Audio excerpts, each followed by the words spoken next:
지난 주말 뉴욕 증시 마감 어떻게 됐는지부터 확인해 보도록 하겠습니다. 지치지 않는 체력, 미국 뉴욕 증시에서 확인이 됐고요. 고용지표 개선 덕에 일제히 상승으로 거래가 마감이 됐습니다.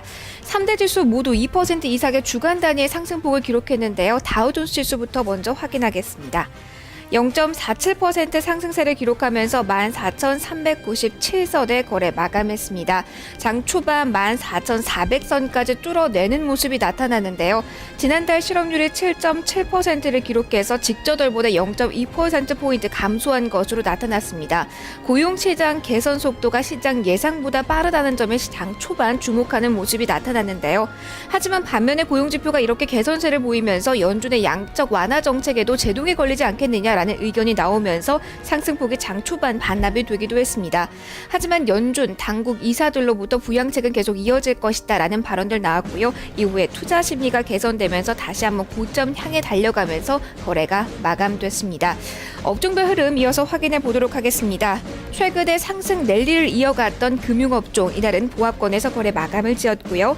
이날 기초소비재가 0.8%, 기술업종 0.2%, 통신업종이 1% 넘게 오름폭을 기록했습니다. 네, 종목들로 보신다면 금융주들이 좀 부진한 흐름을 이날 보였습니다. JP 모간 체이스 마찬가지고요. 뱅크 오브 아메리카가 1% 넘게 하락률을 기록하면서 거래 마감을 지었는데요. 뱅크 오브 아메리카의 흐름 조금 더 자세하게 살펴보시죠. 지난 2거래일간 다우존스 구성 종목 가운데 가장 강했던 쪽이 바로 은행주 뱅크 오브 아메리카였습니다. 하지만 이날은 차익실현 매물을 소화하는 과정에 있었는데요. 전일에 스트레스 테스트를 가볍게 통과했다라는 호재에도 불구하고 이날은 1.5%의 하락률 12달러 선에 거래 마감 지었습니다. 이어서 기술주 중심의 나스닥 지수의 마감도 확인해 보도록 하겠습니다. 나스닥 지수 역시 상승으로 거래 마감됐습니다. 0.38% 오르면서 3,244선의 거래 마감이 됐는데요. 장 초반 역시 강한 상승세가 포착이 됐습니다. 양적 완화 조기 종료된 우려에 하락 반전하기도 했지만 이내 상승 쪽으로 방향을 틀었고요. 주요 종목들의 흐름은 이날 보합권이었습니다. 구글과 같은 경우는 약보합권에서 그리고 애플과 같은 경우는 강보합권에서 거래 마감 지었습니다. 마지막으로 3대 지수 가운데 S&P 500 지수까지 확인을 해보도록 하겠습니다. 역시 상승권에서 거래가 마감이 됐는데요. 0.45% 상승하면서 1551선에 거래 마감을 지었습니다. 나스닥 지수와 궤를 같이 합니다. 장 시작 후 1시간이 조금 넘어선 시점에서 하락 반전하기도 했지만 고점 라인에서 거래가 마감이 됐는데요. 시티그룹이 은행주 가운데 유일하게 1% 넘게 강한 상승폭을 기록했다는 점 특징적인 부분으로 꼽을 수 있겠습니다. 앞서 마감한 유럽 증시 역시 강한 상승세가 포착이 됐습니다. 미국 고용지표 호전 소식 덕이었는데요. 주요국 증시 모두 상승권에서 거래가 마감이 됐고요. 제일 먼저 영국의 푸시백 지수 마감 살펴보도록 하겠습니다. 0.69% 상승하면서 6,483선에 거래 마감이 됐습니다. 장 초반부터 상승권 흐름이 감지가 됐습니다. 미국 고용시장에 훈풍이 불어오고 있다. 뉴욕 다우존스 지수가 사상 최고치 경신하고 있다라는 소식이 장 초반부터 호재로 작용을 했는데요. 다만 소매주들이 좀 부진한 흐름을 보였다는 점은 악재로 꼽을 수가 있겠습니다. 영국의 푸시백 지수 안에서 업종별 흐름을 다음으로 확인을 해보도록 하겠습니다. 업종별로 보신다면 금융업종은 1%대 상승률을 기록했고요. 기술업종은 0.2% 하락, 기초소비재도 0.2%의 하락률을 기록했습니다. 소매주가 부진했다라고 앞서 말씀드렸는데요. 백화점 체인인 데벤햄스 바로 특징주로 이어서 확인해 보도록 하겠습니다. 네, 이날 장에서는 부진한 흐름이 나타났습니다. 보합권에서 거래가 마감이 됐는데요. 장중 내내 소폭의 하락률이 꾸준하게 이어졌습니다.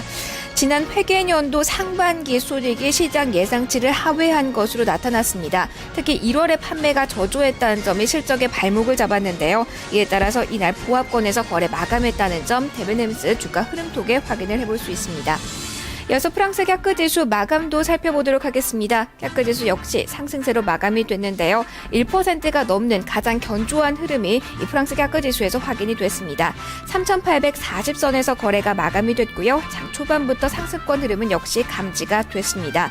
장 초반에는 강보합권 정도의 탄력을 보였다가 장 마감 오후짝으로 넘어오면서 1% 넘게 상승폭을 키웠는데요. 차익 실현 매물이 나오기는 했지만 여전히 장 초반 대비로는 강한 흐름 보이면서 거래 마감을 지었습니다. 프랑스 CAC 지수 내에서 업종별 흐름 확인해 보도록 하겠습니다. 업종들 가운데서는 여기서도 마찬가지로 금융업종이 좀 강세를 보였는데요. 종목들로 이어서 바로 보겠습니다. 까르푸가 이날 3.6% 오름세를 보였고요. 공공 부분인 프렌치텔레콤 역시 상승으로 거래를 마감했습니다. 이날 금융업종 상승세가 눈에 띄었다라고 말씀을 드렸는데요. 크레딧 아그리콜이 1.14% 상승세를 기록하면서 거래 마감을 지었습니다. 마지막으로 주요국 증시 가운데 독일의 닥스 지수 확인해 보도록 하겠습니다. 닥스 지수가 상승 마감하기는 했지만 상승폭은 프랑스 CAC 지수에 비해서 미미했습니다. 0.59% 상승하면서 7,986선의 거래를 마감했는데요. 내부적인 악재가 쏟아졌습니다. 바로 그 주인공은 지표였는데요. 산업 생산이 예상보다 부진하게 나왔다는 점 악재로 작용하면서 어느 정도의 상승폭은 제한되는 모습이었습니다. 업종별 동향 독일의 닥스 지수 내에서 확인을 해보도록 하겠습니다. 닥스 지수 내에서의 업종별 흐름 보신다면 상승 업종이 단연 우세했습니다. 금융업종이 0.8% 그리고 산업재 쪽도 0.7% 올랐고요. 통신업종도 1.1% 상승세를 기록했습니다. 종목들로 확인을 해보도록 하겠습니다. 이날 종목들 가운데 금융주인 코메르츠방크가 2%에 가까운 상승률을 기록했고요. 미국의 텍사스 인트루먼트의 실적 상향 조정 소식에 힘입어서 인피니온 테크놀로지 역시 이날 상승으로 거래 마감했습니다. 마지막으로 상품 시장 마감 확인해 보도록 하겠습니다. 먼저 달러 인덱스입니다. 0.74% 오르면서 82달러 73센트의 거래 마감했고요. 유가 확인하겠습니다. 브렌트유와 WTI 엇갈린 흐름이었습니다. WTI는 0.42% 오르면서 91달러 선에 거래 마감했고요. 브렌트유는 110달러 53센트 85센트를 기록했습니다. 마지막으로 금값 확인하겠습니다. 소폭의 오름세가 기록이 됐는데요. 0.1% 상승하면서 온스당 1,576달러 90센트 선에 거래 마감지었습니다. 해외 증시 마감 동향 살펴보셨습니다.